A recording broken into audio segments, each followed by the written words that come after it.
भारत में लोगों की आमदनी में लगातार इजाफा हो रहा है।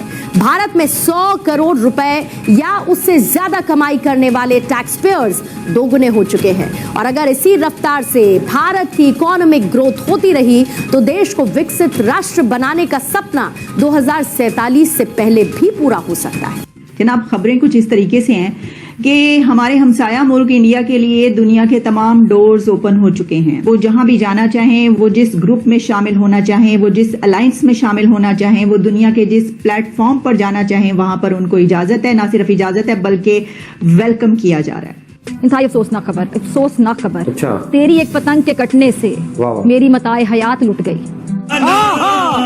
कोई धमाके में मारा गया, किसी को डाकू मार गए, किसी को कातिल डोर ले डूबी।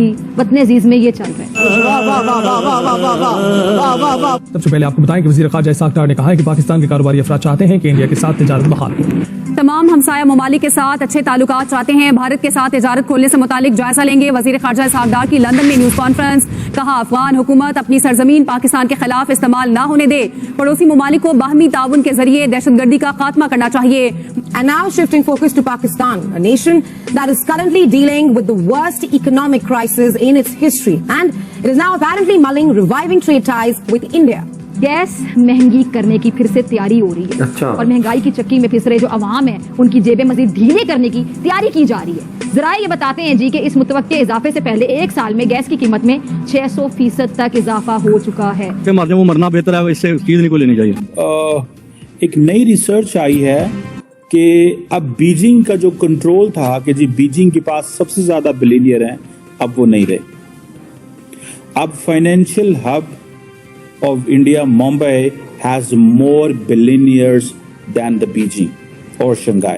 कि क्या ये एक आम सी खबर है या एक बहुत बड़ी खबर है, और क्या इस खबर के जियो पॉलिटिक्स पर भी इसका इम्पैक्ट पड़ता है, या जियो पॉलिटिक्स का असर इन खबरों पर या इकोनॉमी पर पड़ता है? इंडिया के साथ एक तो मैं ये समझने से कासिर हूँ कि चीन और उसकी इतनी मुखासमत के बावजूद उनकी बाहमी तिजारत हो सकती है, तो पाकिस्तान की तिजारत क्यों नहीं हो सकती इंडिया के साथ?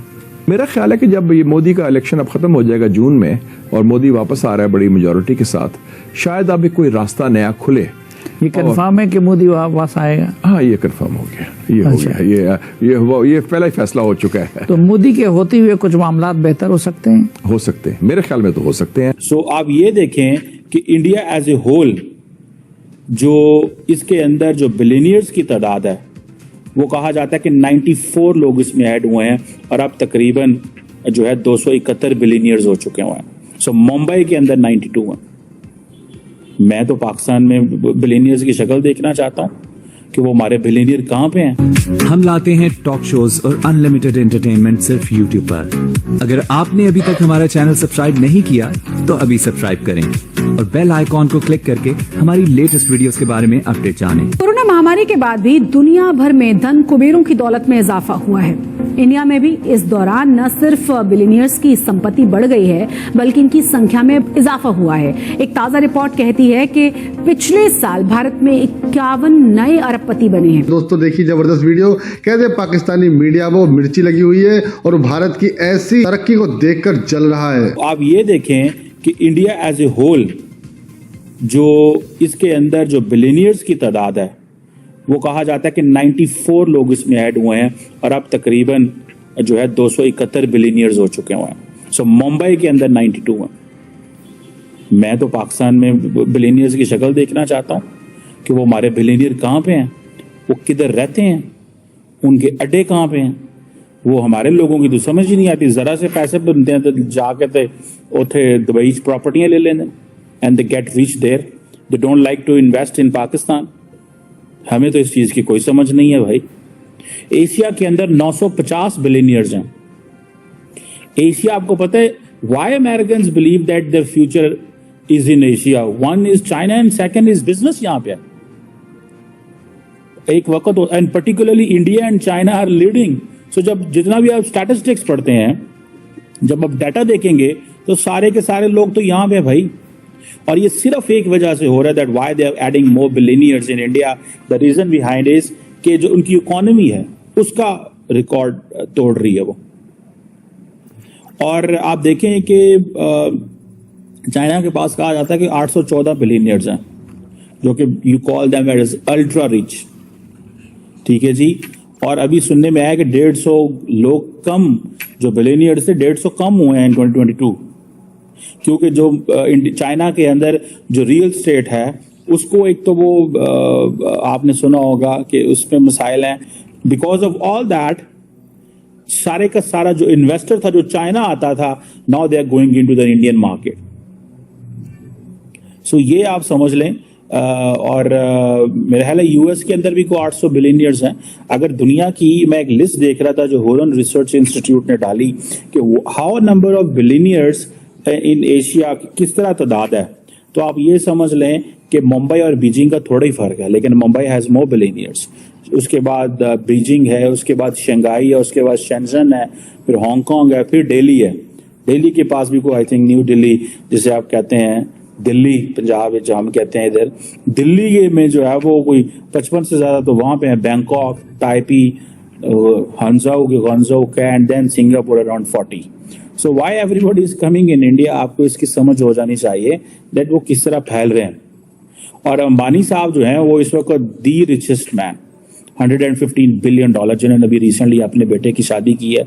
और उसके बाद अदानी साहब हैं, $86 बिलियन, प्राइम मिनिस्टर मोदी के बड़ी समझे जाते हैं, both of them. For example ये अभी जैसे वो आ रहे हैं, टेस्ला वाले भी इंडिया आ रहे हैं। So everybody is coming, everybody is on way from to India. और ये particularly thanks to these tech billionaires, thanks to new industries, IT sector में ये काफ़ी ज़्यादा शोर मचा है। अब अमेरिका के अंदर तो जाहिर बात है ज़्यादा बिलियनियर्स हैं। कहा जाता है कि जो यूएस बिलियनियर्स हैं they are accounted as 37% of the global rich list जो है उसमें आते हैं। सो ये आप इससे अंदाज़ा लगाएं कि वहाँ पे कितने को ज़्यादा पैसा है, कितने ज़्यादा रिसोर्सेज हैं।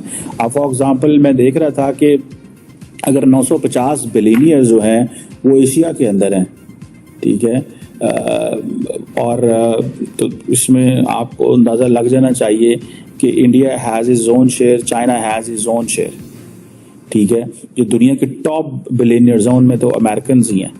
वो ये है खबर, नेटो के एम्बेसडर ने, जो यूएस के एम्बेसडर है नेटो में, उन्होंने ये कहा है कि हाँ, डोर जो है वो ओपन है इंडिया के लिए, अगर इंडिया शामिल होना चाहे तो जरूर हो। The envoy said she is grateful for the humanitarian assistance that India has been able to provide. The NATO alliance is open to more engagement should India seek that.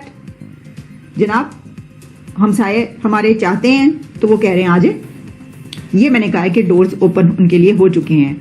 ताड़ साहब, कल की खबर ये है कि नेटो ने इंडिया को ऑफर की है कि वो आए नेटो का अगर मेंबर बनना चाहते हैं तो हम उनको साथ लेंगे। मैं तो इसको भी सोच रहा हूँ, कल इंडिया नेटो का मेंबर बन गया तो हम अमेरिका और यूरोप से कैसे लड़ेंगे और क्या होगा। सो ये डायरेक्शन कैसे हमें जो है वो ठीक कर सकते हैं। चीमा साहब, आप ना लड़ेंगे ना आपने लड़ना है, क्योंकि आपके डीएनए नहीं है लड़ने वाला। सबसे पहले तो मैं आपको ये डिफ्यूज करना चाहूंगा कि आप शरारत कर सकते हैं, लड़ेंगे नहीं आप इससे। शरारत कर सकते हैं, वो डॉलर के लिए, पैसे के लिए करेंगे, आप उससे ज्यादा आगे नहीं जा सकेंगे। Historically proven your DNA. You are not a fighter to begin with. खासकर NATO positioning और status of NATO India versus us, सबसे बड़ी सिंपल में बात, भारत हमसे आज 100 साल आगे है, आज हमसे बांग्लादेश 30 साल आगे है, और your direction is Somalia now. तो आपको ये वीडियो कैसा लगा कमेंट बॉक्स में जरूर लिखिए। इस वीडियो को लाइक कीजिए, शेयर कीजिए, सब्सक्राइब करना ना भूलिए आपके चैनल EFC को। तो मिलते हैं अगली वीडियो में। जय हिंद।